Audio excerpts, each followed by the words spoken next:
Jansangram news, बातमीची सत्यता हीच आमची ओळख। 2 एकराची शासकीय मालमत्ता बेवारस, लाखोंचे साहित्य चोरीला, असामाजिक कृत्याचा अड्डा बनला। आष्टी शहरातील तब्बल 2 एकर जागेवर उभारलेले अप्पर वर्धा प्रकल्पाचे शासकीय कार्यालय आणि कर्मचारी वसाहत आज अक्षरशः भंगारात परिवर्तित झाली।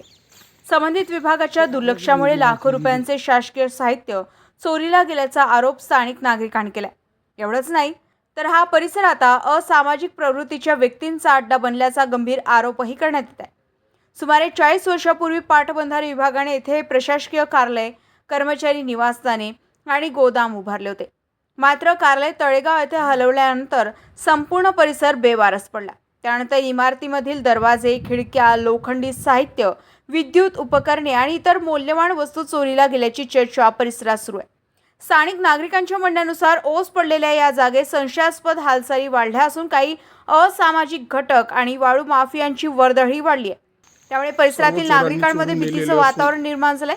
कोट्यवधी रुपयांची शासकीय मालमत्ता संरक्षणाविना पडून असताना संबंधित पाटबंधारे विभाग आणि पोलीस प्रशासनाने तातडीने लक्ष घालावे, चोरीची चौकशी करून दोषींवर कारवाई करावी आणि जागेचा सार्वजनिक हितासाठी उपयोग करण्याचा निर्णय घ्यावा, अशी जोरदार मागणी नागरिकांकडून होत आहे।